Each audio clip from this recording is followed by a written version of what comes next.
Hi there, I'm Linda, and I'd like to share a story about my family's kindness and the unexpected challenges we faced.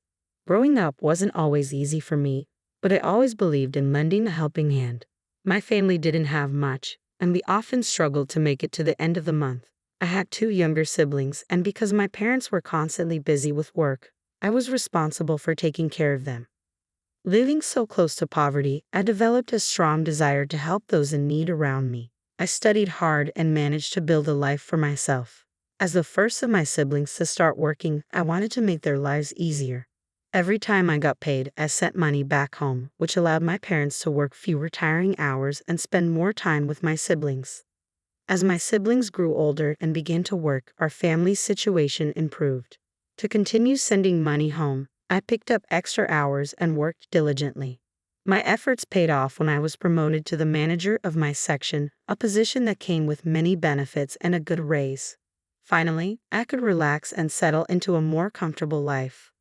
With more time on my hands, I decided to take dating seriously. Although I'd been on a few dates and had my first kiss, I'd never had a serious relationship because I was always too busy. I signed up on some dating apps and eventually matched with a handsome man named Jake. He was a lawyer with a goofy sense of humor, exactly what I was looking for. We started texting every day and soon went on our first date, which led to many more. Jake turned out to be the perfect match for me. He made me laugh when I was upset and knew exactly when I needed a hug. He was also serious about his career, often sharing stories of his cases and the praise he received for his work. I was proud to be dating such an amazing man. So, when Jake proposed to me after 2 years of dating, I enthusiastically said yes. We got married a year later in a blissful ceremony surrounded by our beloved family and friends. Since Jake and I lived on the opposite side of the country from our families, we met many of each other's relatives for the first time at our wedding. One of these relatives was Jake's sister, Stacy, who was 9 years younger than him. While most people accepted me warmly, Stacy was a bit harder to win over. I approached Stacy while sitting alone at a dinner table. "Hey Stacy, why aren't you out there dancing with everyone else?" I asked. "I don't really feel like it. This whole event is kind of lame," she replied. "Is everything okay?" "Oh, everything's just peachy. I've got so much better things to do than be at this party." "Well, is there something else you'd rather be doing?" "If it weren't for you getting hitched to my special golden child of a brother, I could have been applying to universities and figuring out my own life." "Is this about Jake? Seriously, have you seen the way everyone in your family worships the ground he walks on? The accomplishments, the praise, it's like I'm invisible. I'm supposed to do everything on my own because that's how Jake did it." "I get it. It's tough when others' successes seem to overshadow your own path." "You do?" "Yeah, to some extent. But listen, no matter what, you deserve support and guidance. I'll help you find the best universities and figure things out." "Really? You do that?" "Absolutely. If you're willing, we can spend more time together researching and planning." "That sounds amazing. I can't believe you'd offer to help me, especially with all the expectations around Jake. You're your own person with your own dreams. I want to help you achieve them. Nobody should be left in the shadows." "Thank you, Linda. Seriously, no one's ever been this supportive. It means a lot." "You're welcome. I'll be here every step of the way, no matter what challenges come our way. Your journey matters just as much." Seeing how lost and sad Stacy looked reminded me of my own siblings, so I wanted to help her. After Jake and I enjoyed our honeymoon, I kept my word and helped Stacy find the best university for her. During this time, we became very close, eventually becoming best friends. Since Stacy's university was only an hour away, we hung out even more often. As the years passed, Stacy found herself a boyfriend in college. After they graduated, they got engaged. Stacy came over to our place the weekend after to share the news. She nervously told us she had something important to tell us. "Stacy, is everything all right? You seem really nervous," Jake said. "Yeah, don't tell me you're pregnant now," I joked. "Seriously." "No, I'm not pregnant, Jake." "Oh, thank goodness. You guys really thought that?" "Well, you did seem a bit anxious, and when you said you had something important to tell us, our minds jumped to the worst-case scenario." "You two always assuming the worst," Stacy laughed. "Anyway, I wanted to share some good news with you. I'm engaged to my boyfriend, and we're planning to elope." "Wow, that's great news," I exclaimed. "Yeah, we were wondering if you could be our witnesses," she asked. "Well, That's quite a surprise. Are you absolutely sure about this decision? Why wouldn't I be? You don't want to be our witnesses. It's not that we don't want to support you, Stacy. It's just, well, you're quite young, and getting married is a big step. What's wrong with being young? Are you saying we're making a mistake? We're not saying you're making a mistake. We're just concerned because you're only 21. Life has so much more to offer, and people change a lot in their 20s. We want you to have the best chance at a successful and fulfilling marriage. So you don't believe in us? You're not happy for me? That's not true. We care about you and want the best for you. We're just worried about rushing into something so serious. Give yourself some more time. If your love is strong, waiting won't weaken it. You know what? If you can't be happy for me, then I don't need your approval. I'll find someone else to be our witnesses. We're not trying to upset you. We just want you to make a decision that's best for both of you. Well, clearly you don't trust us to make our own decisions. I thought you'd be happy for me, but I guess I was wrong. Stacy, please don't leave like this, I called after her. She stormed out of the house. Jake and I tried to call and text her, but none of our messages went through. She had blocked us. We were beyond upset at the way Stacy had treated us. Until then, we had chalked up her rudeness to being a teenager who didn't know any better, but now she was an adult who knew what she was doing. For months, we kept trying to contact her in hopes of rekindling our relationship, but it didn't work. A couple of months later, we found out through Jake's parents that not only had Stacy gotten married, but she was also pregnant. Jake was devastated that Stacy was holding such a grudge against us for simply being caring. He was upset that his sister didn't come to tell him that he was going to be an uncle. I comforted him after the call with his parents. You know, Stacy's still quite young. Maybe she was just trying to get our support because we're the closest family she has, I suggested. I get that, but it feels incredibly hurtful that she didn't share something so important with me because of some silly grudge she's holding. I know it's hurtful. She's like a sister to me, even if not by blood. But maybe she was just overwhelmed herself and didn't know how to approach it. It's not about her not telling me. It's about feeling left out of her life. I know, darling. It's a complicated situation, but remember, you're going to be an uncle. Once the stress of the pregnancy is over, she might change her approach. I wish I could believe that. It's just hard to wrap my head around all of this. I know it's hard. It's okay to feel hurt and confused. Let's just wait it out a bit longer. Once the baby comes, maybe things will shift. I hope you're right. I want things to get better between us. But it's hard not to feel hurt. We'll work through this together, just like we always do. Stacy's going through a lot too, and her emotions might be all over the place. I know, but it feels like we're on the outside looking in. We'll find our way back in. Family can be messy, but it's worth the effort to mend things. Within the next few months, Jake's parents told us that Stacy had given birth to a baby boy. Jake and I were overjoyed to hear the news. We couldn't believe we were now an uncle and aunt. Despite the hurt of not being able to visit Stacy, we decided to give her some time to heal before reaching out to meet her and the baby. 2 weeks after Stacy gave birth, Jake's mother called him, but he didn't pick up. So she called me. I answered the call and was greeted by the sound of crying. I immediately recognized the voice. It was Stacy. Linda, I don't know what to do. Everything's falling apart, Stacy sobbed. Stacy, are you okay? What happened? I asked, alarmed. My husband, he left us. He abandoned me and the baby, she said through tears. What? Why would he do that? He was scared of being a father. He just disappeared a week after I gave birth. I thought he'd come back, but he never did. Oh my God, Stacy, I can't imagine how hard that must be for you. We went to bed together one night, and the next morning he wasn't there. It was weird because I was up at 6:00 a.m. to feed the baby, and he usually didn't wake up until late. I waited the rest of the day for him to come back or reach out to me, but he never did. I tried contacting everyone, but no one knew where he was. He ignored my calls and texts. When I threatened to involve the police, he told me he wanted nothing to do with us. I'm so sorry you're going through this. Are you in a safe place?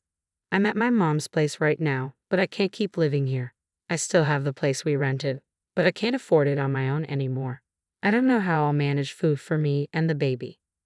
Don't worry, I'll help you. We'll figure this out together. I don't deserve your kindness. I treated you and Jake terribly, and now you're here for me. You're my sister, Stacy. Family, I don't want you to suffer. We'll get through this. We all make mistakes, and right now you need support. I'm so sorry for how I acted before. I never should have treated you both like that. We're here for you. People can change, and you're realizing your mistakes. We'll help you get back on your feet. Thank you. I really appreciate this. It's going to be okay. We'll take things step by step, and I promise you won't have to go through this alone. I don't know what I'd do without you. We're family. We'll face this together. From then on, I began to send Stacy $2,000 every month. It was a small dent in Jake's and my finances, but both of us wanted to help Stacy out. After all, she was family. Our arrangement went on for a year. During that time, Stacy went back to work, and the extra money helped her immensely. However, her gratitude slowly shifted to entitlement. Whenever I was just a little late sending her the money, Stacy would call and demand it immediately. Initially, Jake was very upset about it. He talked to me one evening. "I'm starting to think Stacy's reverting to her old ways," he said. "What do you mean?" "It's like she's using us again. Like she's taking advantage of our help." "I get what you're saying, but we can't just abandon her, especially when she has a child to care for." "I know, but I wish she'd show some consideration. Just a little gratitude." "I understand your frustration, but remember, I'm not planning to support her forever. I'm waiting for her to stand on her own feet again." "Thank God. I was worried this would go on forever. We're doing what we can, but she needs to learn and grow too. We'll be there for her, but she has to meet us halfway." "Good. I like that." Then something unpredictable happened. While I was driving home from work one day, my car was T-boned by a drunk driver. By the time the emergency services arrived, I had lost consciousness. I was lucky to survive, but I suffered severe injuries. I was in a coma for a week, and when I regained consciousness, I was too weak to do anything. I was stuck in the hospital for a whole month before I was deemed fit to leave. I walked out with a broken collarbone and a broken leg. I was just grateful to have survived. Jake was my rock during this time. He never left my side, even when I got back home. I had to force him to sleep because he was too terrified to lose me again. I also forced him to go back to work. My company gave me time off and allowed me to work from home when I felt well enough. But since I missed a month of work, I wasn't paid my full salary and couldn't send Stacy her allowance. Stacy found out I had been discharged a week after I left the hospital and called me. "Where is my money for last month?" she demanded. "What do you mean?" I asked, taken aback. "I'm talking about the payment you were supposed to send me. I'm due that money. You know I was in a car accident, right? I was in the hospital for a whole month." "Yeah, I know. That's why I gave you another week after you got out to pay me." "Are you serious? How entitled are you? Do you even know how much I've suffered in the past month? You don't know what suffering is. I have a baby to take care of. I can't afford to wait around for you to slack off on your responsibilities." "Stacy, I've been through hell. I wouldn't have been able to send you the money even if I wanted to." "Excuses, excuses. You're just proving that you're not really family, like I always knew. Family is supposed to support each other in hard times, not demand money without understanding." Then I hung up the call. I couldn't believe the audacity that Stacy had to call and demand money. I wasn't even obligated to help her. I was only helping out of the goodness of my heart. I didn't mind any of Stacy's entitlement earlier, but to not show any concern when I had almost died was beyond enraging. A couple of minutes after I cut the call, Stacy texted me, saying that she had always known I wasn't part of the family and that not sending her the money proved it. She then told me she was going to show everyone my true colors and that I would live to regret my decision. When Jake got home from work that night, I told him about Stacy's calls and texts. Jake was furious. He couldn't stand Stacy's behavior. He tried to call Stacy and shoo her out, but he quickly realized he had been blocked. I was emotionally drained from the day, so I told Jake to just let it go. A couple of days later, I was rudely awakened from an afternoon nap by a phone call from my boss. She told me that the company had received multiple tips stating that I had been financially abusing a family member and forcing them to stay at home. This was a big violation of company policy because I worked for a company that focused on family welfare. I assured my boss that I wasn't doing anything of the sort. My boss told me she needed to see proof and that until further notice, I was suspended from work. I didn't know what to think. Who could be spreading such stupid lies about me? In the middle of the crisis, my phone rang again, and this time it was Jake's mother. She yelled at me for treating Stacy poorly and neglecting her when she needed me the most. I couldn't even get a word in because as soon as she was done ranting, Jake's mother cut the call. This went on the entire day, with multiple family members either calling or texting me to inform me of how disgusted they were with me. I managed to get a hold of Stacy. She must have unblocked me. I tried to call her, but she didn't pick up, so I texted her. I asked Stacy if she had been spreading lies about me. Stacy replied that she told me she would make me regret not sending her the money.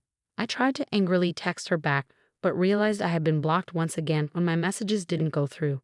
When Jake got back home, I showed him the text messages and filled him in on everything that had happened that day. I've had enough of Stacy's behavior.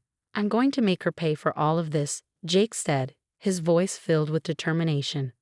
I know, Jake. Her lies have seriously hurt us. My job, our reputation with family, it's all at stake. There's no stopping me now. I can't let her get away with this. And I won't ask you to stop. I'm tired of her entitlement and manipulation.